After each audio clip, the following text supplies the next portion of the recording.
Uma pesquisa científica, parte 3. Daqui para onde vamos? Introdução. O Colégio Invisível. Agora que você, leitor, já tem uma visão geral, embora introdutória, a respeito do fenômeno OVNI e, sobretudo, do problema básico, pode avaliá-lo e, espero, deplorar o modo como este vem sendo tratado nestes últimos 20 ou mais anos. Nesta parte, examinaremos primeiramente a maneira como a Força Aérea lidou com o problema publicamente. Em seguida, o modo como o Comitê Condon, na Universidade do Colorado, tratou-o. Finalmente, sugerirei um modo positivo de lidar com o assunto. À medida que uma pessoa vai se familiarizando com a riqueza do material neste campo e o modo como tem sido tratado, ele sentirá, como aconteceu comigo, a frustração que alguém talvez experimente ao procurar descrever as cores de um pôr do sol para um cego de nascença. O cego não assumiu deliberadamente a sua cegueira, mas ao que parece o mundo da ciência colocou vendas nos olhos da ciência, mas não totalmente sem uma boa razão. A confusão que envolve o assunto tem sido grande e seu patrocínio, entregue com muita assiduidade a pessoas mal preparadas para assessorá-lo e tratá-lo com espírito de crítica. Estes fatores, anexados ao limiar da loucura, foram suficientes para fazer com que a maioria dos cientistas evitasse o assunto OVNIs. O primeiro passo importante que foi dado com a finalidade de retirar as vendas dos olhos dos cientistas foi, na minha opinião, a declaração do Comitê Especial do Instituto Americano de Aeronáutica e Astronáutica, em dezembro de 1968, e a publicação de estudos sobre o caso OVNI da sua publicação Journal of Astronautics and Aeronautics. Estes deixam perfeitamente claro um desafio à curiosidade humana e, logo, aos cientistas, embora não fique esclarecido a que disciplina científica ele se prende. No presente momento, o problema pertence exclusivamente aos físicos, sociólogos, psicólogos e até mesmo aos estudiosos do oculto. Conto com provas positivas através de correspondência pessoal e conversas de que os cientistas estão demonstrando um interesse crescente pelo assunto, mas, na maioria dos casos, ainda desejam ficar no anonimato. Realmente, está crescendo um colégio invisível formado por pessoas preparadas científica e tecnicamente que estão intrigadas a respeito do fenômeno OVNI, e que, caso lhes sejam dadas oportunidade, tempo e os meios indispensáveis, estão bastante desejosas de realizar um estudo sério a respeito. Representam elas um grupo internacional pronto a aceitar o desafio do OVNI. Capítulo 11. A Força Aérea e o OVNI. Páginas do Livro Azul. Departamento da Força Aérea, Chefia da Divisão de Tecnologia Exterior, AFSC. Base Aérea de Wright-Patterson, Ohio, 46433. Gabinete do Comando. Dr. J. Allen Hynek, Observatório de Dearborn, Evanston, Illinois, 60201. 4 de setembro de 1968. Durante os últimos anos, o senhor vem criticando publicamente o projeto Livro Azul pela sua falta de avaliação científica de alguns relatórios sobre objetos voadores não identificados.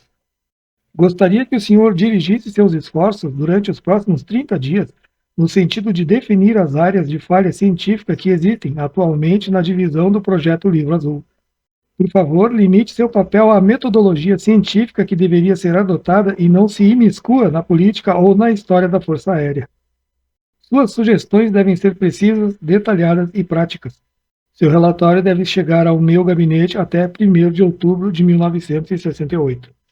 Raymond S. Sleeper, Coronel, USAF, Comandante.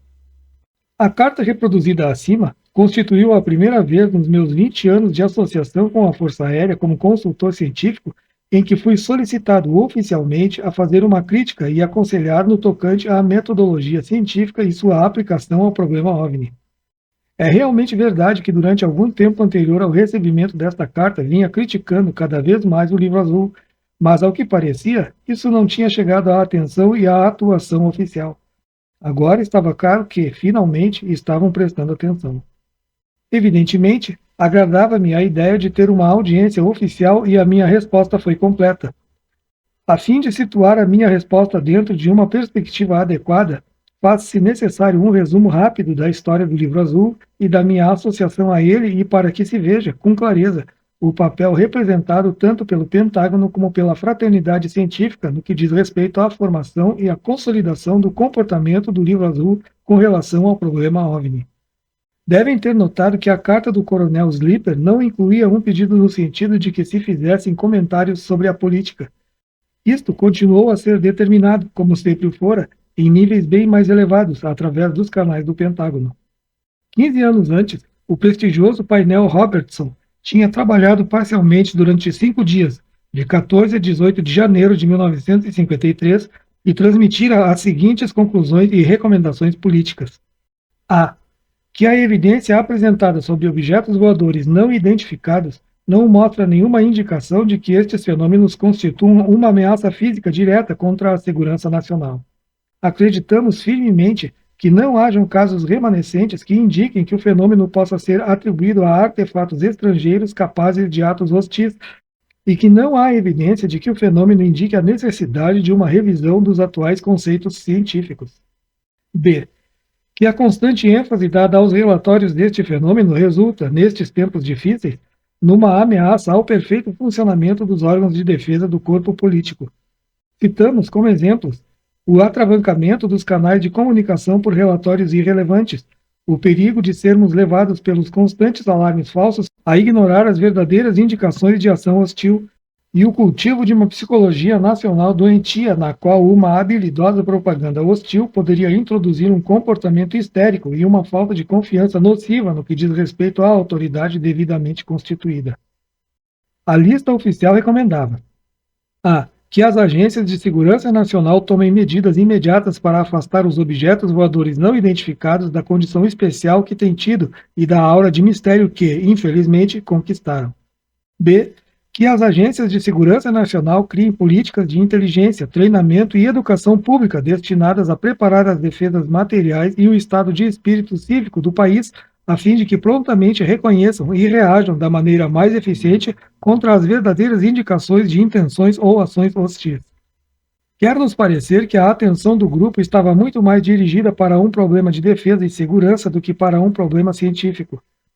Isto poderia se esperar, de certo modo, de vez que a reunião tinha sido convocada e instruída pela CIA.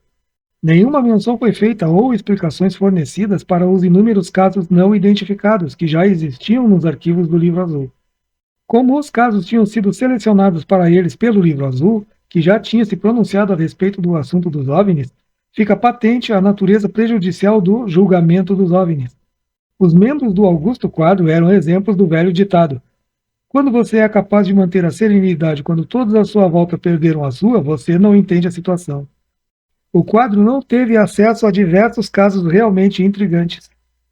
Quando da criação do quadro, o Bethel Memorial Institute de Columbus, no Ohio, estava realizando uma pesquisa estatística que, tempos após, apareceu no relatório N14 do Livro Azul, um documento notável se a pessoa se der ao trabalho de ler nas entrelinhas.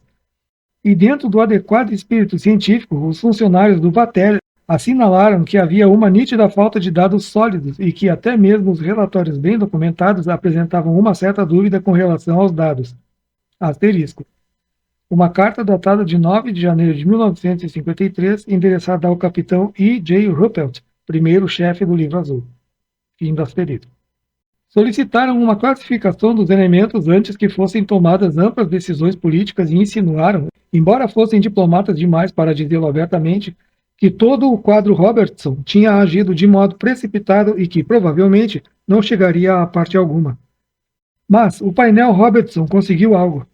Tornou o assunto dos OVNIs desrespeitado cientificamente e, por quase 20 anos, não foi dada a devida atenção ao assunto no sentido de se conseguir o tipo de dados necessários, pelo menos, para decidir sobre a natureza do fenômeno OVNI. As relações públicas da Força Aérea nesta área foram excepcionalmente chocantes e o público deixado sozinho para tomar suas próprias decisões.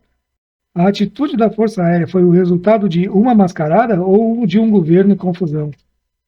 A Força Aérea entrou oficialmente na Arena dos Discos Voadores a 22 de janeiro de 1948, como o resultado de uma troca de cartas na última parte de 1947 entre o comandante-geral daquilo que era então a Força Aérea do Exército e o chefe do Comando de Equipamento Aéreo, Centro Aéreo de Inteligência Técnica, ATIC, da base aérea de Wright-Patterson, em Dayton, Ohio. Os acontecimentos do verão de 1947 tinham sido inquietadores. Muitas pessoas aparentemente responsáveis começaram a redigir relatórios demais sobre objetos estranhos observados no céu. Pilotos policiais, pilotos comerciais, observadores militares, etc. A Força Aérea, encarregada da defesa aérea do país, preocupou-se logo com aquilo. A primeira explicação que veio à mente, é claro, foi que uma potência estrangeira tinha desenvolvido um artefato novo e potencialmente perigoso, colocando a nossa segurança sob uma ameaça patente. Por mais assustador que isso pudesse parecer, tratava-se de um conceito que a mente militar pôde captar de imediato e contra o qual sentia que podia lutar frente a frente. As investigações relacionadas com a tecnologia da inteligência estrangeira eram bem no âmbito da Força Aérea. E assim nasceu o Projeto SIGN, às vezes incorretamente denominado Projeto Discos. Seu pessoal começou a trabalhar de forma crítica sobre a primeira série de relatórios e muito pouco tempo depois pediram-me para que verificasse quais dentre eles teriam possivelmente um teor astronômico. Mas as ações relatadas dos discos voadores não se encaixavam no padrão conhecido do desenvolvimento técnico dos engenheiros militares, e somente uma fração podia ser atribuída com certeza a objetos ou acontecimentos astronômicos. Bem cedo, a opinião dentro do projeto SIGN encontrava-se nitidamente dividida. Tratava-se de uma tecnologia estrangeira ou de uma tecnologia realmente desconhecida? Aeronaves espaciais? Uma psicose coletiva? Um nervosismo de pós-guerra? A divisão acentuou-se ainda mais à medida que se tornava cada vez mais evidente que a explicação de tecnologia estrangeira normal era insustentável. Tinha surgido um lapso na explicação. Ou todo o fenômeno tinha que ser psicológico, uma expressão que era usada com frequência pela necessidade de uma explicação convincente, ou havia algo por trás do fenômeno que ninguém queria admitir. Quando a inteligência se vê repentinamente diante de fatos que são decididamente desagradáveis, que se recusam a se adaptar na imagem padronizada e reconhecida do mundo, faz-se um esforço alucinado para complementar este vazio de uma forma muito mais emocional do que científica, que exigiria uma admissão honesta da deficiência do nosso conhecimento. Fazem-se esforços alucinados para se conseguir uma explicação ad hoc que salvará o fenômeno, ou então desacreditar os dados. Quando nos vemos diante de uma situação que está muito acima do nosso limiar da compreensão, parece surgir uma censura mental inata que tende a bloquear ou marginalizar um fenômeno que é muito estranho e a procurar abrigo naquilo que nos é familiar. A história da ciência está repleta de modos de explicar cuja finalidade é preservar o status quo. A descoberta de fósseis de espécies extintas, apontando nitidamente para o conceito da evolução biológica, deparou com diversas tentativas para demolir os dedos fósseis, que apontavam inequivocamente para a evolução darwiniana. Também muitas foram as explicações oportunísticas antes que finalmente os fatos exigiram a aceitação da teoria da circulação sanguínea, a hipótese heliocêntrica, o hipnotismo, os meteoritos, as bactérias que geram as moléstias e tantos outros fenômenos que são aceitos nos nossos dias. Em 1948, o projeto SIGN deparou com uma falta de explicação de âmbito maior e buscou a ajuda de seus conselheiros científicos, tanto na Força Aérea como na fraternidade científica. Sua reação foi a já esperada, aquela que sempre ocorreu através dos séculos. Não pode ser, logo não é. O hiato da explicação estava muito além do limiar da compreensão, logo a esperada recusa para pesar e considerar o comumente aceito cunho científico pôs-se em evidência. Deve-se enfatizar como um ponto de justiça para com a classe científica que os elementos de dados disponíveis eram apresentados de forma deficiente e misturados com uma grande quantidade de absurdos, relatórios idiotas, equívocos com a observação de Vênus e meteoros por parte dos mais ignorantes, todos contendo uma carga emocional. Dentro das atribuições restritas que tinham junto ao projeto SIGN, onde devia apenas separar os relatórios que podiam ser atribuídos a causas astronômicas, logo me dei conta de casos que, examinados por seu valor nominal, eram verdadeiros desafios para a ciência. Estava claro para mim que, devido à escassez de dados científicos concretos, seu mistério poderia evaporar facilmente se tais relatórios fossem devidamente acompanhados e investigados. O problema relacionado à falta de uma investigação adequada esteve presente desde o início. Naquele tempo, eu nada mais era do que um jovem na classe dos cientistas e como não me sentia inclinado a me transformar num mártir ou bancar o idiota por causa de dados incompletos, resolvi permanecer neutro e deixar que o fenômeno se comprovasse ou não por si mesmo. Os conselheiros mais velhos do Pentágono tinham mostrado total desprezo do problema dos discos voadores, e tinha que admitir para mim mesmo que, ainda que os elementos fossem desafiadores, nada tinham de cientificamente conclusivo. Somente muitos anos mais tarde, e quando dados de natureza semelhante continuaram a fluir não só neste país, mas também de muitos outros, tive a ocasião de perceber que o fenômeno começava realmente sendo provado. Havia um excesso de acontecimentos que não podiam ser explicados em termos comuns. A atitude oficial do Pentágono foi, em grande parte, ditada pela classe científica. Afinal de contas, não há um único general de divisão que deseje servir de objeto de riso para os mais proeminentes membros da hierarquia científica. O Dr. Menzel, professor de astronomia da Universidade de Harvard, foi, é lógico, um exemplo disto, de vez que, aparentemente, demonstrou um interesse compulsivo pela questão do disco voador, embora este assunto estivesse bastante afastado de seu campo científico. Declarou ele, em alto e bom som, que os OVNIs eram um absurdo e patrocinou, sobretudo, a teoria da miragem dos discos voadores. Atribuiu ele propriedades das miragens e propriedades de miragem aos OVNIs, que, a partir daí, demonstraram ser inteiramente insustentáveis, até mesmo pela Força Aérea. Mas não devemos acusar apenas o Dr. Menzel por ter sucumbido à síndrome do vazio na explicação, embora não restem dúvidas de que ele ajudou a influenciar a posição científica adotada pelo Pentágono. Praticamente todos os cientistas deram pouca atenção ao problema e alguns até se deliciavam em pontificar diante do público leigo. A maior parte da condenação da ciência era bem fundamentada. Relatórios baseados em interpretações errôneas existiam em abundância e o contingente de loucos estava sempre à espreita para se projetar ou tornar sua presença conhecida através de movimentos de cultos ao disco voador e de tratados e pronunciamentos pseudo-religiosos. Reconheço que senti muito prazer em causar embaraço e confusão não só a grupos deste tipo, mas também aos excitados geradores de relatórios de OVNIs. Satisfazia-me, por exemplo, ao estabelecer que um relato de uma nave-mãe e outras 4 tinha, sem dúvida, se originado da observação através de um pequeno telescópio do planeta Júpiter e seus 4 satélites maiores, e provar que o que uma mulher denominara de nave espacial com caudas iluminadas nada mais era do que um meteoro brilhante. Mas os 237 relatórios originais do projeto SIGN não eram convincentes e não endossavam visitantes espaciais. Quando voltei a examinar estes casos em 1970, percebi a sua marcante qualidade. Os relatórios da década de 50 e os de 1966 e 1967 eram de uma importância superior tanto no que diz respeito a grau de estranheza, quanto ao que ficou estabelecido sobre o caráter das testemunhas. Realmente, em 1947 e 48, não havia muita razão para que se ficasse excitado. Havia, sem dúvida, alguns relatórios que, se fossem tomados pelo seu valor direto, não sugeriam uma explicação física natural, mas até mesmo estes eram deficientes, de vez que tinham sido investigados inadequadamente. Muitos dados essenciais estavam faltando. Entre os primeiros 237 casos de OVNIs, não havia um só encontro imediato que se aproximasse da qualidade de detalhes dos mais recentes relatórios desta categoria, e quanto aos relatórios de radar, eram pouquíssimos, e assim mesmo ruins. A categoria predominante nos enigmáticos casos do projeto SIGN era a dos discos diurnos, e alguns raros casos excitantes de luzes noturnas. Ainda hoje, se tivesse acesso apenas aos dados dos primeiros casos da Força Aérea, sem que conhecesse os padrões do relatório OVNI que mais tarde tornaram-se evidentes em todo o mundo, chegaria à mesma conclusão alcançada em 1949. Havia alguns relatórios realmente estranhos, mas cujos elementos eram insuficientes para servir de base a conclusões positivas. Ainda assim, tornaria a expressar a conclusão de 1953. O assunto é válido para que se processe uma investigação científica mais profunda.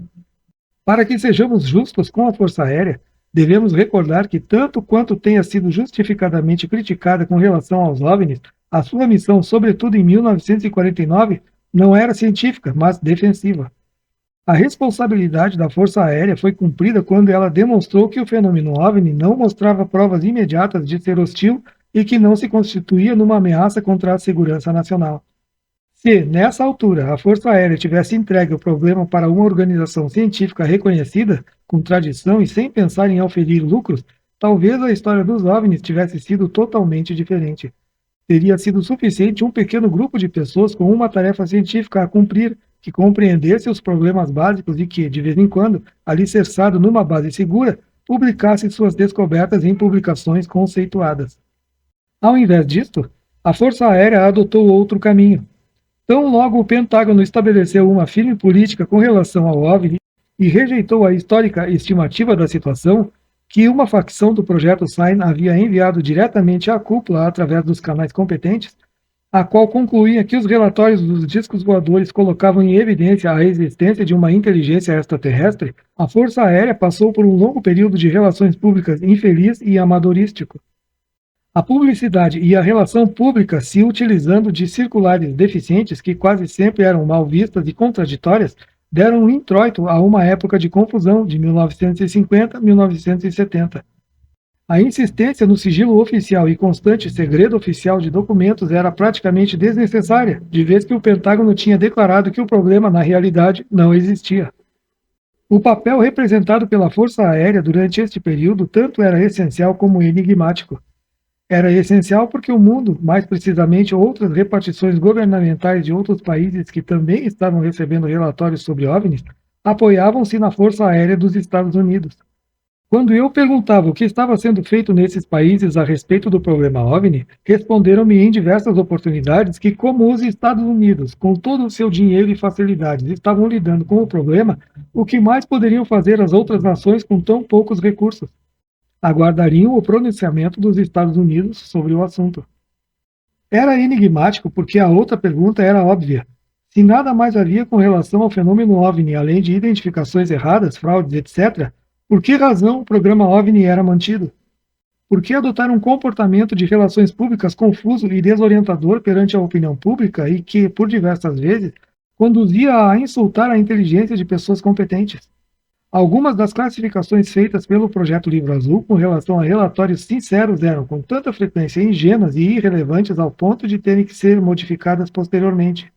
Seria tudo aquilo uma cortina de fumaça, um trabalho de cobertura para o qual o Livro Azul era à frente, sendo o verdadeiro trabalho e a informação realizados por outra repartição? Se tivesse sido criado logo de saída uma comissão ou um grupo científico de atuação constante, a Força Aérea teria conquistado nesta área tanto a respeitabilidade científica como uma imagem dignificada. O público poderia ter sido conscientizado, através de canais não sensacionalistas, sobre o que era embaraçoso e ainda desconhecido, quais os relatórios que tinham provado, através de investigações, terem o resultado de identificações erradas, fraudes, etc. Assim que o povo não temesse mais se expor ao ridículo, teriam sido assegurados seu apoio e interesse. Poderia ter sido determinado se havia algum sinal sobre o ruído, se existia um material empírico realmente novo nos relatórios globais sobre OVNIs. Uma comissão científica não militar operando num nível sério teria, possivelmente, contado com a cooperação de outros grupos científicos internacionais. Foi um erro cometido logo no início envolver o assunto numa atmosfera de ficção científica militar, um equívoco aumentado posteriormente pela aparente duplicidade nos pronunciamentos públicos. Se este tranquilo grupo de trabalho científico tivesse revelado, após um estudo profundo, que não havia sinais de elementos científicos nos relatórios, isto teria sido aceito de uma forma geral, exceto, é claro, por parte dos loucos e dos cultistas. E, inversamente, caso surgissem indicações deste tipo, poderiam ter sido realizadas pesquisas profundas e estudos. O caminho seguido foi totalmente diverso. O projeto Sign começou com uma prioridade 2A, sendo 1A a parte mais elevada. Pouco tempo depois de me tornar consultor do projeto, fiquei sabendo que desde o início tinha havido dissensões internas. Havia aqueles que insistiam que os discos voadores eram artefatos russos, outros achavam que vinham do espaço sideral e outros ainda, é claro, julgavam que o assunto era um total absurdo. Quando da minha nomeação, pediram-me que trabalhasse inteiramente independente dos outros consultores e dos membros do projeto Sign. Este isolamento, ao que parecia, era para haver uma certeza de que eu não seria influenciado por nenhuma das facções existentes. Meu relatório oficial, realizado com a assistência sem par de Mr. Charles Summerson, Foi entregue depois que o projeto Sign foi um tanto misteriosamente transformado em projeto Grudge, a 11 de fevereiro de 1949. Não tinha tomado conhecimento da modificação, pois procurava fazer o melhor que podia a fim de achar algumas modificações astronômicas lógicas para o maior número dos 237 relatórios em mãos. A mudança para o projeto Grudge assinalou a adoção de uma atitude rígida de desprezo com relação ao problema OVNI. Agora, as declarações das relações públicas sobre os casos específicos de OVNIs tinham pouca semelhança com os fatos do caso. Se este continha apenas alguns elementos que pudessem ser atribuídos a um avião, balão, etc., passava a ser automaticamente este o projeto considerado quando era dada publicidade à imprensa do fato.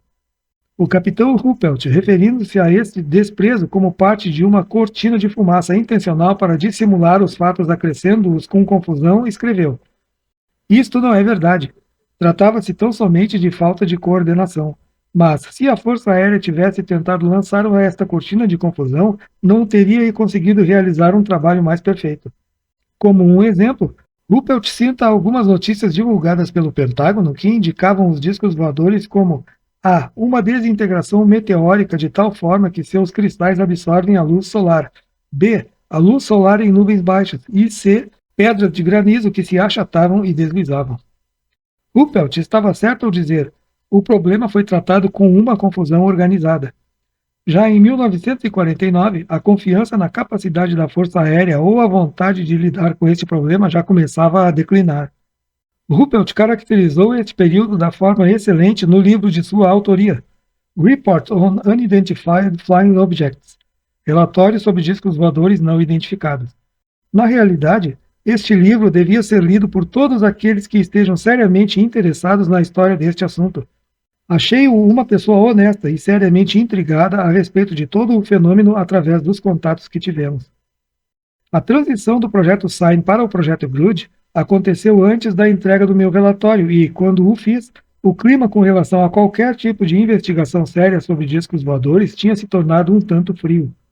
Esta modificação drástica da atitude oficial, escreveu Ruppelt, é tão difícil de se explicar quanto o era acreditar nela para muitas pessoas que estavam a par do que se passava dentro do projeto Sign. Também escreveu: este período de modificação de pensamento também me preocupou. Ali estavam pessoas decidindo que nada havia de certo no assunto OVNI, exatamente quando os relatórios pareciam estar melhorando de qualidade. Pelo que pude ver, caso se devesse proceder a qualquer mudança no modo de pensar, esta deveria ter sido num sentido totalmente oposto. Apoio esta opinião incondicionalmente. Os primeiros relatórios, sobretudo aqueles que estudei primeiro no projeto Sign, eram de uma qualidade bastante inferior àqueles que começaram a chegar depois. Alguns limitavam-se a conter umas poucas dúzias de palavras, faltando os detalhes necessários para uma classificação adequada. Ruppelt atribuiu a modificação da atitude ao fato de que os militares desejam obter respostas e não mistérios. Anteriormente, caso aparecesse algum relatório interessante, escreveu ele, e eles queriam uma resposta, tudo o que conseguiam era poderia ser verdadeiro, mas não temos condições de prová-lo. No momento atual, uma solicitação deste tipo é satisfeita com brevidade. Tratava-se de um balão. E todos, desde os membros da ATIC até o Pentágono, ficavam satisfeitos. Tudo corria às mil maravilhas. Ruppelt descreveu o período que se seguiu à criação do projeto Grudge como o obscurantismo. Todo um pessoal novo, ao invés das pessoas mais experimentadas do projeto Sign, estabeleceu e adotou o teorema da Força Aérea. Não pode existir, logo não existe. Ruppelt diz: tudo estava sendo avaliado sob a premissa de que os OVNIs não podiam existir. E continuavam a chegar bons relatórios sobre OVNIs, num percentual de perto de 10 por mês, mas não eram verificados ou investigados. A maioria era posta de lado. Nos anos seguintes, quando eu era consultor do projeto Livro Azul, nenhum relatório que chegasse através dos canais militares oficiais era posto de lado, mas só se faziam tentativas insignificantes para se realizar qualquer tipo de investigação séria. Isto era mais verdadeiro ainda quando se tratava de casos complicados e fora do comum. Quase sempre acabavam sendo classificados como não identificados e abandonados. O objetivo tinha sido alcançado, o OVNI tinha sido identificado como não identificado. Em abril de 1949, pouco tempo após a criação do projeto Grude e após ter entregue o meu relatório, fui completamente afastado do gabinete do OVNI em Dayton. Portanto, só vim a saber muito mais tarde o que tinha acontecido durante o obscurantismo. O próprio relatório por mim redigido contava com mais de 300 páginas, muitas delas praticamente em branco, pois a página continha apenas a declaração: não existe uma explicação astronômica para este relatório. Minha obrigação estava cumprida. Às vezes, aventurava-me um pouco mais. Podemos supor que foi observado um grupo de balões, aparato de raios cósmicos, cujo deslocamento nada mais era do que um reflexo do deslocamento do avião. Na introdução do relatório escrevi: parece haver entre o público, de um modo geral, duas atitudes para com os discos voadores. Que todos os avistamentos são identificações errôneas ou fraudes, e dois, que deve haver algo nisso. Procurei considerar cada relatório desde o início como uma declaração honesta feita pelo observador e não abraçar nenhuma das duas atitudes anteriormente citadas. Observei o que infestava então e o que continua infestando o setor de OVNI: a deficiência de dados e qualquer tipo de esforço no sentido de sanar a questão. Praticamente todos os dados com os quais lidamos nessas 300 páginas são incompletos e inexatos, e alguns nitidamente contraditórios. Portanto, foi evidentemente impossível alcançar conclusões científicas definitivas. A maioria delas são apresentadas em termos de probabilidade, cujo grau é debatido nos relatórios individuais. Cerca de 2 meses antes, o projeto SIGN declarava num relatório sigiloso que só vinha a conhecer anos depois: não existe evidência definitiva ainda que confirme ou negue a verdadeira existência de discos voadores não identificados como tipos de aviões novos e desconhecidos. Uma quantidade limitada de incidentes foi identificada com objetos conhecidos. Foi realizada sobre alguns dos relatórios uma análise técnica baseada na possibilidade de que os objetos sejam realmente tipos de aviões não identificados e não convencionais, a fim de determinar a aerodinâmica, a propulsão e as características de controle necessárias para que o objeto pudesse funcionar segundo a descrição do relatório. Os objetos observados foram agrupados em 4 categorias segundo as suas configurações: discos voadores, isto é, aeronaves com silhueta rebaixada; fuselagens com o aspecto de um torpedo ou charuto, sem asas ou lemes visíveis durante o voo; objetos esféricos ou com o formato de balões, bolas de luz. Os 3 primeiros grupos são capazes de realizar voos através de meios aerodinâmicos ou aerostáticos e podem ser impulsionados e controlados por métodos conhecidos pelos projetistas aeronáuticos. Mesmo em 1949, os OVNIs apareciam nos mesmos padrões que persistiram nos anos subsequentes. A barreira de frustração continuou. Não foi feita nenhuma tentativa para reunir todos os elementos que estavam disponíveis. Os investigadores da Força Aérea não se deram ao trabalho de reunir o que estava diante deles. Por diversas vezes, começando com um simples tópico na última página de um jornal de cidade pequena, consegui reconstruir, com o auxílio paciente dos observadores, uma narrativa coerente dos acontecimentos relatados e, de um modo geral, encontrei nas pessoas envolvidas uma total cooperação, desde que lhes assegurasse que a nossa entrevista não resultaria no ridículo ou numa publicidade desfavorável. Os arquivos do Livro Azul estão repletos de casos rotulados como elementos insuficientes, quando, em muitos casos, a classificação correta seria investigações insuficientes. À medida que os anos foram se escoando, ficou perfeitamente claro para mim que nenhum caso do Livro Azul tinha recebido um tratamento idêntico ao do FBI.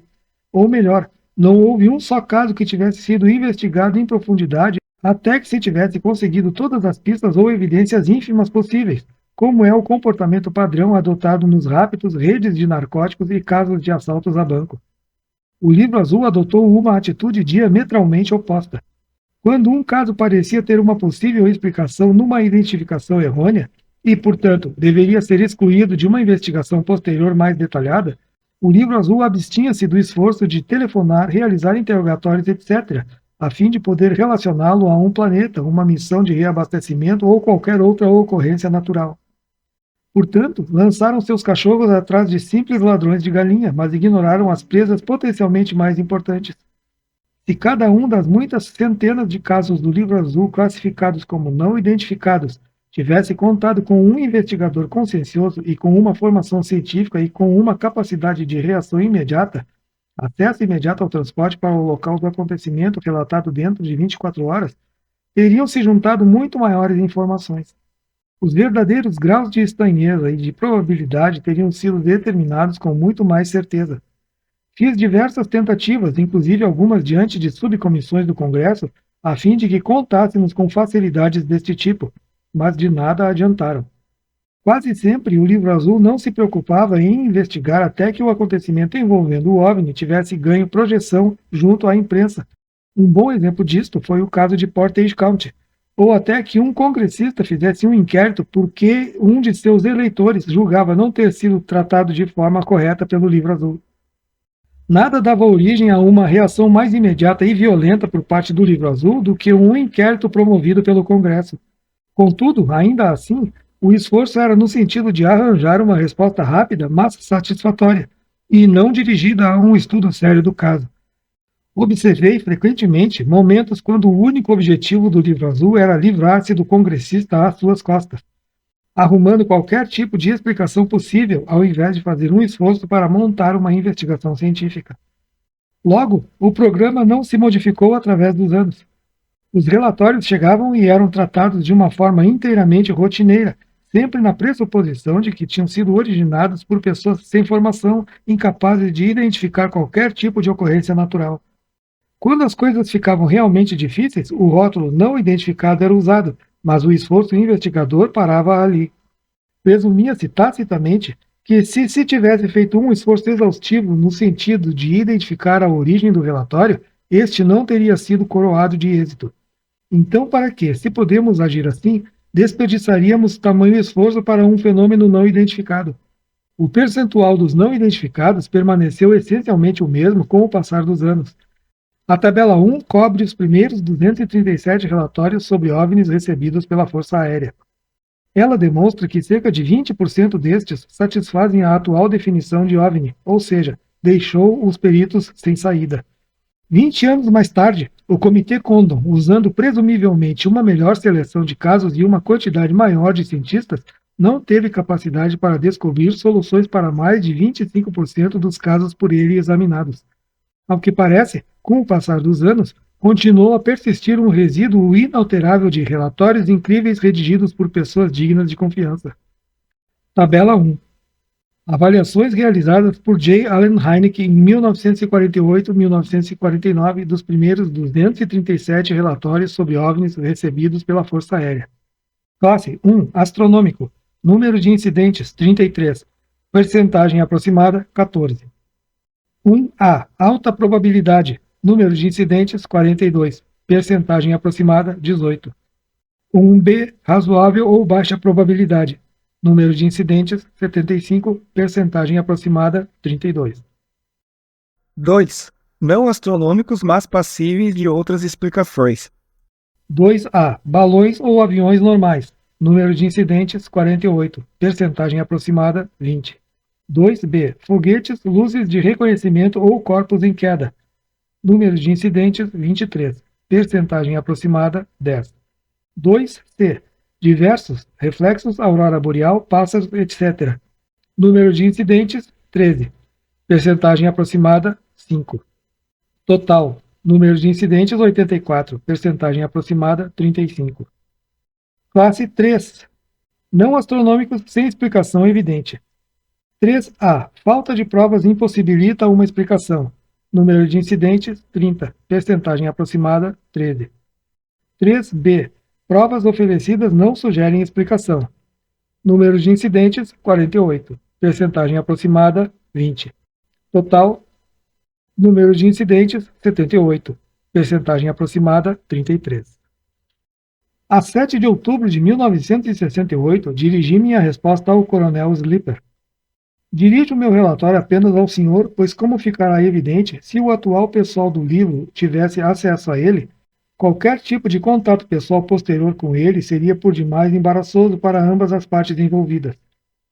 Talvez seja de seu interesse saber que em todos os meus 20 anos como consultor, o senhor é o primeiro comandante que jamais me solicitou fazer por escrito uma avaliação do Livro Azul. Teria ficado muito satisfeito em tê-lo feito antes, mas em todas as vezes que procurei aconselhar sobre procedimentos e metodologia, Foi-me educada, mas firmemente lembrada a posição que ocupava dentro daquela organização.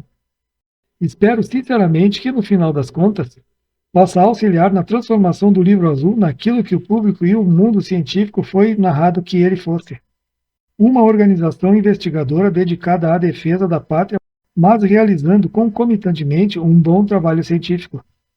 Já é tempo para que o Livro Azul não seja mais chamado, como o fez algum gozador, a Sociedade para a Explicação do Não Investigado. O senhor preferiu referir-se a métodos de melhoria de produto. Embora isto seja uma metáfora raramente usada pelos cientistas, parece-me ser bem feliz de ver que é prático pensar-se em termos daquilo que é o produto do Livro Azul, quem é o consumidor, como é embalado o produto, qual é a imagem do produto e como devemos pôr as mãos à obra para melhorar o produto. O senhor enfatizou que eu não devia me preocupar com a história do Livro Azul. Contudo, as audiências de 1960 em Washington são pertinentes a este relatório. As minhas recomendações com relação às modificações que deveriam ser processadas no Livro Azul àquela época foram aplaudidas pela Comissão Smart, mas nunca contaram com fundos, embora estes tivessem sido prometidos. Portanto, meus esforços não deram em nada. Como o meu relatório é bastante extenso, prefaciei-o com um sumário sequencial dos pontos abordados e das recomendações feitas. Sumário. A. Conclui-se que nenhuma das duas missões do Livro Azul, AFR 8017-1, para determinar se o OVNI é uma possível ameaça para os Estados Unidos, e 2, usar os dados científicos ou técnicos obtidos no estudo dos relatórios sobre OVNIs, estão sendo convenientemente executadas. B. A equipe do Livro Azul, tanto em quantidade como pela formação científica, é totalmente inadequada para realizar as tarefas designadas pelo AFR 8017. C. O Livro Azul sofre internamente por ser um sistema fechado que se tornou vítima do tipo de operação fechada adotada. Não tem havido praticamente nenhum tipo de diálogo científico entre o Livro Azul e o mundo científico exterior. As extensas instalações científicas da Força Aérea têm sido usadas de maneira totalmente inadequada na execução da missão do Livro Azul. Os invulgares talentos e as instalações da AFCRL, Laboratórios de Pesquisa da Força Aérea em Cambridge, e do AFOSR, Secretaria de Pesquisa Científica da Força Aérea, por exemplo, têm sido raramente usados. A falta de um diálogo científico entre os membros do Livro Azul e os cientistas de fora tem sido chocante. D. Os métodos estatísticos empregados pelo Livro Azul não passam de uma imitação grotesca. E. Tem ocorrido falta de atenção com relação a casos significativos de OVNIs, segundo o julgamento deste consultor e de outras pessoas, e demasiado tempo vem sendo dedicado a casos rotineiros que contêm pouca informação e às tarefas de relações públicas periféricas. Deveria haver uma concentração sobre 2 ou 3 casos significativos com um potencial científico por mês, ao invés de um esforço tênue e disseminado entre mais de 40 a 70 casos mensais.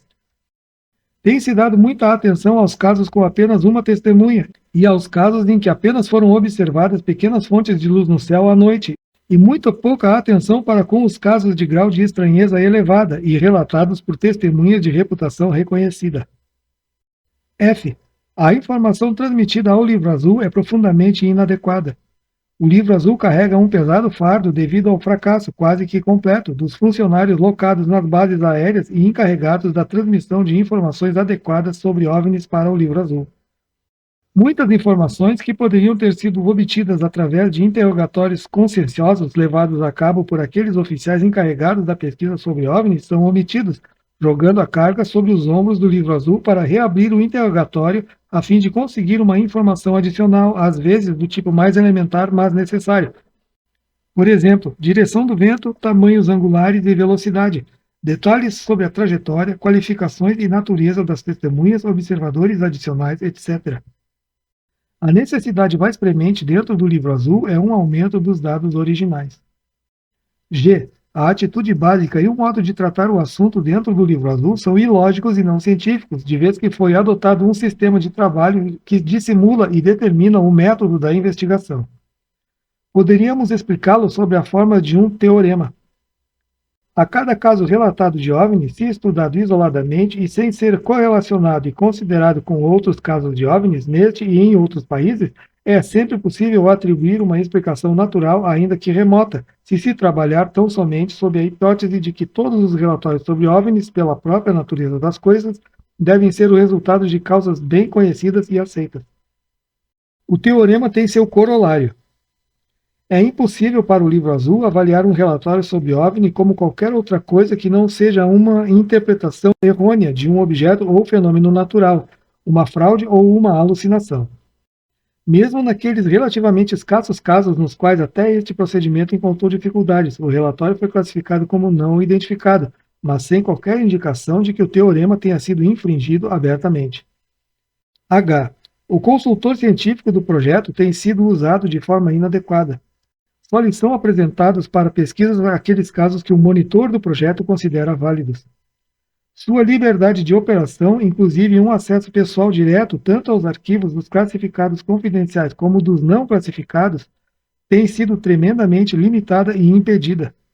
Frequentemente, escuta comentários a respeito de casos interessantes somente após 1 ou 2 meses do recebimento do relatório pelo Livro Azul, e não se faz a mínima tentativa de colocar o consultor no circuito operacional a não ser da forma mais superficial. A impressão de todos através dos anos era de que o Livro Azul era uma operação séria e em total desempenho.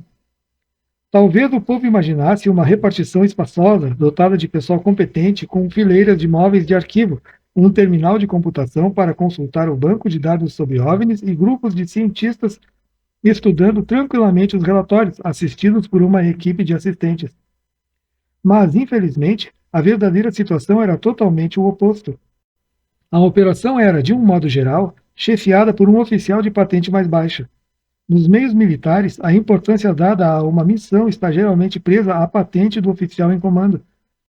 Os oficiais de patentes relativamente baixas encarregados do Livro Azul eram, de um modo geral, assistidos por um tenente e, às vezes, por apenas um sargento. Durante um período bastante longo, um sargento possuidor de uma insignificante formação técnica foi incumbido de avaliar a maioria dos relatórios recebidos. Esta operação não era exatamente de primeira linha e com uma prioridade elevada. O pessoal designado para trabalhar no Livro Azul era ínfimo para o que se pudesse fazer justiça a um fenômeno que, quase sempre, preocupava imensamente o povo. Para complicar ainda mais as coisas, o pessoal só tinha condições de dedicar uma parte de seu tempo ao problema técnico que se achava ao seu alcance. Durante minhas frequentes visitas ao Livro Azul durante o transcorrer dos anos, observei que a maior parte do trabalho no projeto era limitado às questões superficiais, tudo feito num ritmo lento. Ademais, os oficiais de baixa patente do Livro Azul não tinham condições para dar início ao tipo de investigações que eram necessárias e pelas quais eu lutava com frequência. Os militares são inteiramente hierárquicos. Um capitão não pode chefiar um coronel ou um major numa outra base aérea a fim de que obtenham informações para ele. A única coisa que pode fazer é solicitar. Como o Livro Azul nunca contou com um coronel no comando, era impraticável executar de forma adequada a tarefa que lhe fora entregue. Ao revisar casos que tinham chegado no decorrer do mês anterior, pedia com frequência para que fossem obtidas informações adicionais que, às vezes, eram cruciais. Os resultados, na melhor das hipóteses, eram mínimos. Os oficiais lotados nas outras bases estavam geralmente ocupados demais para aprofundar mais a investigação. E por que deveriam fazê-lo? Todos eles sabiam que, de qualquer maneira, tratava-se de uma tarefa sem maior significado. O Livro Azul era um disfarce, de vez que o problema determinado era comentado por um motivo ou outro. Durante os anos em que trabalhei com o Livro Azul, não recordo de um único debate que tenha tido lugar para tratar seriamente da metodologia empregada, da melhoria do processo de recolhimento de dados ou de técnicas para que se conseguisse realizar um interrogatório válido das testemunhas. O leitor poderá perguntar, a esta altura, por que motivo não sitiei contra o Pentágono, pedindo ação, ou simplesmente porque não me demiti, mostrando meu desagrado. Temperamentalmente, eu sei aguardar minha hora tranquilamente. Também não gosto de brigas, sobretudo com militares. Mas o mais importante é o fato do Livro Azul ter uma reserva de dados, apesar de deficientes, e minha associação com ele dava-me acesso a estes dados.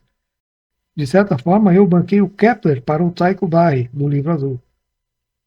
Se tivesse exigido uma atuação por parte do Pentágono, Sabia perfeitamente bem a opinião que prevalecia e reconhecia que, se falasse demais, ficaria logo desacreditado, rotulado como um ovnimaníaco e certamente perderia a oportunidade de estudar os dados e toda a atuação de que ainda pudesse gozar. Sempre fui de opinião que a verdade aparecerá no seu devido tempo. Se havia realmente dados científicos válidos no fenômeno OVNI, à medida que o tempo fosse passando e o recolhimento de dados melhorando, até mesmo os céticos mais hostis não teriam como escondê-los. Por tradição, o astrônomo adota uma escala de tempo bastante longa. Contudo, de um modo geral, os dados do livro azul eram deficientes quanto ao conteúdo e, o que é ainda pior, eram mantidos virtualmente sob uma forma imprestável. O livro azul mantinha seus dados totalmente virgens, apesar de ter acesso às técnicas eletrônicas de processamento de dados das mais modernas. Os casos eram arquivados com referência apenas à data e nem ao menos se tentou fazer um índice indicativo. Se os dados tivessem sido padronizados de forma a poderem ser lidos por máquinas, o computador poderia ter sido usado nos padrões de relatórios a fim de comparar os elementos de um com outros e para determinar, por exemplo, as 6 categorias básicas de avistamentos usadas neste livro. Como todos os milhares de casos eram registrados apenas cronologicamente, até mesmo uma questão tão simples como fazer uma tabela dos avistamentos em diferentes situações geográficas, segundo os diversos tipos de testemunhas, etc., era impraticável, a não ser que isto fosse realizado manualmente, através do reexame de cada um dos relatórios. Jacques Vallée e eu idealizamos um meio elementar para a computação dos dados contidos nos arquivos do Livro Azul e submetemos esta proposta à apreciação direta do Major Quintanilha, que a rejeitou sumariamente. Tendo em vista o que acabamos de expor e as declarações do Serviço de Relações Públicas, quase sempre contraditórias e vazias no que dizia respeito aos relatórios sobre OVNIs que até o homem comum das ruas julgava inconvincentes, não é para se ficar surpreso se muitas vezes comentava-se que a investigação dos OVNIs realizada publicamente pela Força Aérea nada mais era do que um testa de ferro para a verdadeira pesquisa que estava sendo realizada em algum setor mais categorizado. Se eu fosse o capitão de uma equipe de debates cuja tarefa, naturalmente, seria a de reunir todos os fatos favoráveis para o seu lado e cuidadosamente evitar os outros, seria capaz de defender ambos os lados do argumento. No entanto, não descobri em momento algum qualquer evidência que pudesse ser apresentada como uma prova válida de que o Livro Azul era efetivamente uma operação de disfarce. Todavia, várias informações, indicações e trechos de conversas poderiam ter sido utilizados com algum esforço como uma afirmativa à tese do disfarce. Por exemplo, certa vez em que fiz perguntas relacionadas aos dados específicos de determinado caso, foi-me comunicado pelo cientista-chefe do Pentágono que tinha sido avisado pelos que ocupavam escalões bem superiores para me aconselhar a não me adentrar mais no assunto. Quem quiser que tire daí suas próprias deduções. Numa nação onde a segurança é um assunto muito cuidado, onde a inteligência central é uma arte apurada, pareceu-me muitas vezes que todos os relatórios sobre OVNIs, aqueles mais provocadores, eram abandonados sem uma aparente pesquisa posterior. Sem dúvida, um procedimento ilógico, se não perigoso, a menos que se soubesse a priori que o relatório na realidade não tinha um valor potencial de informação para a segurança da nação, ou que era, mas estava sendo cuidado em outro setor. Por exemplo, um relatório a respeito de 5 discos que se deslocavam rapidamente, feito por um membro de ótimo gabarito dentro do 524º Esquadrão de Inteligência baseado em Saigon e observado por ele do teto do quartel-general do esquadrão, não foi tocado pelo Major Quintanilha e nem pelo Livro Azul sob a alegação de que o avistamento não tinha ocorrido dentro dos limites continentais dos Estados Unidos. Deveria parecer quase que inconcebível que o oficial de inteligência em questão não tivesse sido posteriormente interrogado por alguma autoridade. Isto era certo numa região de batalha ativa, onde o seu avistamento poderia ter pressagiado um novo engenho militar do inimigo. Outro exemplo, um dentre muitos, foi este. No primeiro dia de agosto de 1965 e nos 2 outros subsequentes, ocorreu a Onda do Meio-Oeste. De diversos estados foram comunicadas estranhas luzes noturnas por policiais comprovadamente responsáveis de ronda em diversos lugares numa área que abrangia centenas de milhas quadradas. O Livro Azul ignorou este acontecimento, alegando tratar-se de estrelas vistas através de camadas de inversão. embora não conheça um único astrônomo que tenha jamais testemunhado efeitos de inversão que gerassem os efeitos relatados. Tanto as experiências como os cálculos passados mostram que os efeitos ilusórios deste tipo, nos quais as estrelas se deslocam num arco de céu de tamanho considerável, simplesmente não podem ser o resultado de uma inversão atmosférica. Contudo, não foram os policiais os únicos a comunicar este fato. O que se segue é uma transcrição direta de um memorando do Livro Azul. Nas primeiras horas da manhã de 1º de agosto de 1965, os seguintes telefonemas foram recebidos pelos escritórios do Livro Azul pelo tenente Hans Paul, que se encontrava de serviço naquela noite. 1h30 da madrugada. O capitão Snelling, do posto de comando da Força Aérea Americana próximo a Cheyenne, Wyoming, telefonou para informar que a estação de rádio local tinha recebido de 15 a 20 telefonemas a respeito de um objeto redondo emitindo várias cores, mas nenhuma espécie de som tinha sido avistado sobre a cidade. 2 oficiais e um controlador da base tinham informado que, após ter sido visto diretamente sobre a torre de operações da base, o objeto tinha começado a se deslocar rapidamente rumo ao nordeste. 2h20 da madrugada. O coronel Johnson, comandante da base aérea de Francis e Warren, próxima a Cheyenne, no Wyoming, ligou para Dayton para avisar que o oficial comandante do almoxarifado do exército em Sioux tinha visto 5 objetos a 1h45 e comunicou uma suposta formação de 2 OVNIs que tinham sido relatados anteriormente sobrevoando E-Site. A 1h49, membros do voo E viram, segundo informaram, o que parecia ser a mesma combinação avistada a 1h48 pelo grupo G de voo. 2 grupos de segurança foram enviados do voo E a fim de proceder à investigação. 2h50 da madrugada. Mais 9 OVNIs avistados e às 13h35, o coronel Williams, oficial comandante do almoxarifado do exército em Sioux, Sidney, Nebraska, informou que 5 OVNIs rumavam para o leste. 4h05 da madrugada. O coronel Johnson voltou a telefonar para Dayton para comunicar que às 4 o voo Q tinha visto 9 OVNIs. 4 a noroeste, 3 a nordeste e 2 sobre Cheyenne. 4h40 da madrugada. O capitão Howell, do posto de comando da Força Aérea, chamou Dayton e a Agência de Inteligência da Defesa para relatar que um grupo estratégico do Comando do Ar, Insight Age 2, tinha comunicado às 3 horas um objeto branco ovalado diretamente acima. Posteriormente, o grupo estratégico do Comando do Ar passou a seguinte informação. Relatórios da base aérea de Francis e Warren, localização B4, 3h17 da madrugada. Um OVNI a 90 milhas leste de Cheyenne, numa velocidade média elevada e descendo, oval e branco, com linhas listradas brancas nos lados e uma luz pisca-pisca vermelha no centro, deslocando-se para o leste. Segundo a fonte, aterrissou a 10 milhas leste do local. 3h20 da madrugada, 7 OVNIs vistos a leste do sítio. 3h25 da madrugada, sítio E informou que 6 OVNIs estavam empilhados na vertical. 13h27 da madrugada, G1 informou um ascendendo e ao mesmo tempo E2 comunicou que mais 2 OVNIs juntaram-se aos 7, totalizando 9. 13h28 da madrugada, G1 comunicou um OVNI descendo mais adiante, indo rumo ao leste. 13h32. No mesmo local, um OVNI ascendendo e nivelando. 3h40 da madrugada. Sítio G informou um OVNI a 70 graus azimuth e um a 120 graus. Agora, vem 3 do leste, empilhados verticalmente, passando pelos outros 2, tendo todos os 5 rumado para o oeste. Quando perguntei ao Major Quintanilha o que estava sendo feito com relação às investigações sobre aqueles relatórios, respondeu-me que os avistamentos nada mais eram do que estrelas.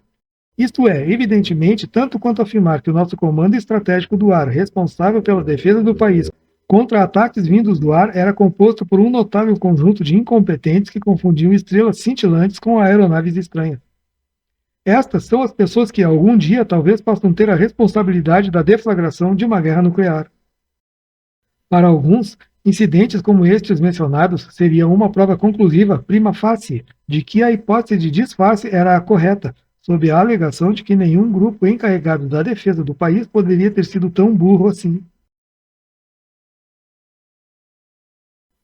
Por outro lado, o nosso hipotético capitão de equipe de debates poderia reunir uma quantidade ainda maior de reservas de evidências para concluir justo o oposto, que toda a Operação Livro Azul era uma trapaça e estava alicerçada na premissa categórica de que as coisas inacreditáveis relatadas não poderiam ter qualquer fundamento de fato. Afinal de contas, a ciência compreende perfeitamente bem o mundo físico, tem consciência do que é e do que não é possível. Como as atuações relatadas a respeito dos OVNIs obviamente não se enquadravam nessa imagem do mundo, só podiam ser fantasias da imaginação produzidas de uma forma ou de outra. Minha associação toda ao Livro Azul mostrou de modo claro que raramente o projeto demonstrava qualquer tipo de interesse científico com relação ao problema OVNI. Certamente, eles não se dirigiram àquilo que poderia ter sido considerado o problema central do fenômeno OVNI. Será que existe um processo ainda desconhecido, físico, psicológico ou até mesmo paranormal, que origina estes relatórios sobre OVNIs que sobrevivem a uma seleção rígida e ainda assim continuam deveras enigmáticos? Uma tamanha falta de interesse renega qualquer acusação de disfarce. Eles simplesmente deram de ombros. Existe uma argumentação para o ponto de vista da não existência de um disfarce, ou subalternos da hierarquia militar, e todos os oficiais que trabalharam no Livro Azul eram desta classe. Geralmente capitães ou majores, dois dos quais foram finalmente promovidos a tenente-coronéis, mas nunca a coronéis. Alvejavam, sobretudo, duas coisas, a promoção e a aposentadoria próxima. Portanto, nos assuntos controversos, sempre era considerado mais inteligente não lutar contra a maré, a fim de agradar o oficial superior e não criar onda. Logo, quando os oficiais superiores, que não estavam a par dos fatos, mas eram sim ligados à estrutura rígida do pensamento militar transmitido de cima para baixo, opinavam em qualquer assunto controverso, fosse sobre OVNIs ou não, deixando claro que o modo de pensar certo, não havia um único oficial subalterno que se opusesse ou mesmo o questionasse, a menos, é claro, que estivesse 99% seguro de que poderia comprovar que a razão da controvérsia estava do seu lado, e isto rapidamente. Como o Pentágono tinha se expressado em termos bem claros a respeito dos OVNIs, nenhum oficial do Livro Azul, insanmente, tendo em vista a sua consciência militar com relação à promoção, iria se pronunciar contra, mesmo que tivesse suas opiniões próprias sobre o assunto. Um outro fator foi acrescentado à teoria do não disfarce. As mudanças nas repartições do Livro Azul eram bastante constantes. Mais cedo ou mais tarde, o oficial encarregado do projeto estaria fora dele, bem mais perto da promoção e da reforma, se ele ficasse quietinho em seu lugar. De 1952 a 1969, o projeto foi chefiado pelo capitão Ruppelt, que só tornou público seus pontos de vista depois que deixou a Força Aérea. Capitão Harding, que tinha ambições de ser corretor da Bolsa, Capitão Gregory, para quem a promoção era o princípio e o fim da existência, Major Friend e, finalmente, o Major Quintanilha, cuja direção foi a mais demorada. Dentre todos aqueles ao lado de quem servi no Livro Azul, foi o Coronel Friend que conquistou meu respeito. Tivesse ele seus pontos de vista particulares, era um realista, completo e prático, e, sentando-se numa posição em que podia ver o placar, reconhecia as limitações de seu cargo, mas comportou-se com dignidade e uma ausência total do estilo bombástico que caracterizava diversos dos outros diretores do Livro Azul. Ora, cada um pode fazer a sua escolha e formar uma opinião própria a respeito do fato do Livro Azul ser um disfarce ou simplesmente uma bagunça. Mas era evidente que o Livro Azul agia desordenadamente e totalmente divorciado da comunidade científica. Os membros da classe científica estavam, é lógico, de mãos dadas com a hipótese do engano e da identificação errônea. Não havia necessidade de haver uma troca de ideias com o Livro Azul, que mantinha a mesma opinião. E alguns membros denunciaram os relatórios sobre OVNIs com uma violência verbal sem par. Esta fase do fenômeno total tinha muitos aspectos de uma moderna caça às bruxas. Mas o Livro Azul já não existe mais, e o seu encerramento levantou a questão: para quem se deve enviar os atuais relatórios sobre OVNIs? Que os avistamentos continuam a ocorrer é indiscutível, além de serem relatados extraoficialmente, conforme é demonstrado por qualquer serviço de recortes de notícias que cobre os jornais das cidadezinhas e as publicações de tiragem pequena. No momento em que este livro está sendo redigido, não existe nenhuma repartição oficial ou governamental para onde se remetam relatórios deste tipo. Existem muitas organizações especializadas espalhadas pelo mundo que aceitam avidamente relatórios sobre OVNIs, às vezes com muita avidez e pouca exigência, a fim de disporem de material para suas publicações.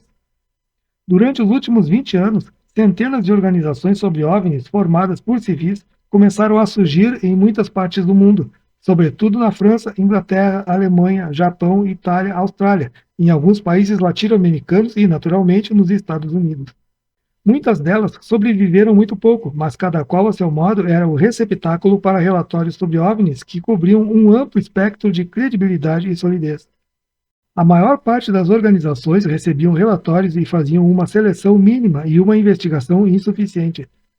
Geralmente, isto era o resultado não de uma falta de interesse ou mesmo de capacidade, embora alguns grupos não tivessem ao menos uma iniciação de conhecimentos científicos, mas sim por falta de fundos e de tempo. Muitas das organizações publicavam boletins mais ou menos periódicos. Frequentemente, não passavam de simples folhas de papel mimeografado, porém, a maioria deles tinha uma existência ainda mais curta do que as organizações que as geravam. Existiam e ainda existem algumas revistas, independentemente de grupos patrocinadores de investigadores particulares. Sobressai-se dentre elas a FSR, Flying Saucer Review, publicada em Londres desde 1954. É um verdadeiro cofre de tesouros de relatórios sobre OVNIs, dos quais alguns foram investigados com bastante profundidade, mas a maioria emparelha com a média dos relatórios do Livro Azul. O leitor experimenta uma forte sensação de frustração ao ler estes relatórios. Em cada caso, o leitor consciencioso sente a falta de maiores detalhes. Estes só são dados muito raramente. Infelizmente, não existe uma só revista que conte com um suficiente apoio financeiro para dedicar páginas e mais páginas aos detalhes que satisfariam os investigadores sérios, que são relativamente poucos. As revistas em circulação contam com assinantes que, na sua grande maioria, satisfazem-se com resumos. Receio que alguns de seus leitores desejem tão somente serem embalados por contos inacreditáveis. A França conta com 2 publicações das melhores, Phénomènes Spatiaux e Luminaire dans la Nuit. Servem como órgãos de publicação para dedicados grupos de investigadores, especialmente na França, que, na surdina, puseram mãos à obra a fim de coligir dados de boa qualidade, talvez de uma forma mais sistemática do que os grupos existentes nas outras partes do mundo. Estes grupos trabalham graciosamente e com fundos limitados, com o objetivo de coligir dados, envidando esforços para localizar as testemunhas de OVNIs e realizando interrogatórios habilidosos. A Austrália, Nova Zelândia, Japão, Canadá, Suécia e Itália são algumas das outras nações que publicam revistas ou boletins sobre OVNIs. Há necessidade que se crie uma organização internacional que poderia atuar como centro seletivo para revistas deste tipo e seus conteúdos. Por várias vezes foi sugerido que as Nações Unidas, talvez a Unesco, poderia agir em tal capacidade, mas até a presente data qualquer sugestão deste tipo foi engavetada. Nos Estados Unidos, só existiram 2 organizações civis viáveis para a investigação de OVNIs. A mais antiga, APRO, Organização para Pesquisas de Fenômenos Aéreos, atualmente localizada em Tucson, Arizona, foi criada em 1952 no Wisconsin. A APRO realizou um excelente trabalho no que diz respeito ao coligir dados sobre OVNIs, cujos resumos vêm sendo publicados pelo APRO Bulletin. 4 anos após a fundação da APRO, surgiu a NICAP, Comissão Nacional de Investigações de Fenômenos Aéreos, localizada em Washington, D.C., e fundada para desenvolver-se e ter um quadro bem amplo de sócios. Ambas as organizações sofreram por falta de apoio financeiro, o que significou, é lógico, a impossibilidade de realização de investigações dispendiosas. A APRO tem um aspecto internacional, conforme fica evidenciado pelo considerável número de consultores e associados estrangeiros. Muito embora ambas as organizações sejam coletoras seriamente intencionadas de dados sobre OVNIs, cada uma abriga inevitavelmente nos seus quadros sociais uma quantidade considerável de pessoas apaixonadas pela ideia dos OVNIs. Pessoas estas que são entusiastas demais e fáceis de contentar. Mas, apesar disso, nem a APRO nem a NICAP são de modo algum organizações doidas, no amplo sentido da palavra, e contam com muitos membros idôneos, muitos dos quais possuem uma considerável formação técnica e científica. Houve muito pouca coincidência nos relatórios entre o Livro Azul e a APRO ou ANICAP. Dr. Saunders observou que, ao compilar relatórios para o programa de computação da Comissão Condon, que nem chegou a vingar, a única coincidência de relatórios ocorreu em torno dos casos que tiveram uma publicidade intensa. As três organizações possuíam arquivos de OVNIs essencialmente independentes. Agora que já não existe o Livro Azul, perguntam-me com bastante frequência se a Força Aérea está realmente fora do assunto OVNI. Provavelmente, a resposta encontra-se numa carta oficial do Pentágono escrita após o encerramento do Livro Azul. Esta declara: o Comando de Defesa Aérea, ADC, está encarregado da defesa aeroespacial dos Estados Unidos. Consequentemente, o ADC é responsável pelos fenômenos aéreos desconhecidos relatados de várias formas e os dispositivos da Publicação Conjunta da Força Aérea, Marinha, Exército, JANAP 146, decide a respeito do processamento de relatórios recebidos através de fontes não militares. No JANAP 146-E, atualmente em atuação, os dispositivos e instruções para a informação de objetos desconhecidos no ar pelo pessoal militar estão explicitamente estabelecidos. Contudo, convém recordar que o militar está interessado originalmente em aviões não identificados, sobretudo aqueles que poderiam ser de procedência estrangeira. Tais aviões são, sem dúvida, objetos voadores não identificados, ainda que não satisfaçam a definição adotada neste livro. Nunca há uma questão a respeito de que não sejam aviões, que são objetos voadores, e que sua origem seja não identificada. Durante o longo tempo em que colaborei com o Livro Azul, mantive alguns encontros bastante interessantes com as testemunhas de OVNIs, alguns contatos igualmente interessantes, porém menos divertidos, com o pessoal militar, E tive uma visão mais íntima do modo de atuar de um projeto pseudocientífico. O Livro Azul era essencialmente uma operação fechada, na qual A falava com B e B com C, e C falava com A.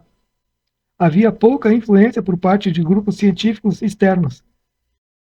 É concebível que, no seu modo oficial, militar inato, era deixado a proceder desengonçadamente enquanto, independentemente, estava sendo dada uma atenção séria oficial a alguns poucos casos relacionados que talvez nem tivessem chegado através dos canais do Livro Azul.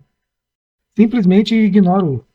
Na minha posição de consultor periódico, nunca fui merecedor da confiança dos oficiais mais graduados do Pentágono no que diz respeito a este assunto. O JANAP 146-E ainda existe e está atuante e responde pelo processamento dos relatórios sobre fenômenos aéreos desconhecidos procedentes tanto de fontes militares como das não militares. Provavelmente, nada mais precisa ser dito. Notas. Eu era um membro associado deste quadro, mas não era convidado a participar de todas as sessões. Numa das que participei, os filmes célebres de Tremontaine, no Utah, e de Great Falls, Montana, foram exibidos. Estes filmes são bastante conhecidos daqueles que acompanharam a saga dos OVNIs, E rejeitados sob a alegação de que nada mais eram além de gaivotas e avião, respectivamente. O painel, é claro, não contou com o benefício da análise detalhada do caso de Great Falls. Observational Evidence of Anomalistic Phenomena, Journal of Astronautical Sciences, volume 15, número 1, 1968, páginas 31 a 36, realizada pelo Dr. M. L. Baker, patrocinada pela Douglas Aircraft Company, porque o Dr. Baker tinha sido contratado. Nos seus escritos, conclui o Dr. Baker: as imagens não podem ser explicadas por nenhum fenômeno natural atualmente conhecido. Mesmo naquela época, não fiquei satisfeito com o que me pareceu uma investigação demasiadamente superficial dos dados e pela falta de curiosidade dos membros do painel e da vontade de se aprofundar mais no assunto. Em 1953, já havia muitas centenas de casos com um grau de estranheza bastante elevada. Era um resquício dos casos iniciais do Projeto Sign. O plantel deve ter examinado uns 12, mais ou menos. Não me pediram para assinar o relatório elaborado na época e não o teria feito caso tivesse sido solicitado a fazê-lo. Markello, F.G. Quantitative Aspects of Mirrors. Relatório número 6112. Markello é um primeiro-tenente da Força Aérea, lotado no Centro de Aplicações Técnicas do Meio Ambiente. É fácil mostrar que as lentes de ar e as inversões violentas postuladas por Gordon e Menzel, entre outros, necessitariam de temperaturas de muitos milhares de graus Kelvin para que pudessem originar as miragens que lhes são atribuídas. Kepler, o astrônomo alemão que, incapaz de reunir dados por si só, usava aqueles obtidos através dos anos por Tycho Brahe, o astrônomo dinamarquês que, por sua vez, não sabia o que fazer com seus excelentes dados. Kepler e Brahe tiveram muitas discussões, mas, apesar disso, Kepler sabia que precisava daqueles dados para elaborar a sua teoria do deslocamento planetário. Portanto, dava tempo ao tempo. Alguns cientistas e eu, na Universidade de Northwestern, concordamos com esse objetivo, atuar como um centro receptor de relatórios sobre OVNIs, sobretudo os enviados por pessoas com formação científica e técnica. É muito importante que os dados como um valor científico em potencial não sejam perdidos.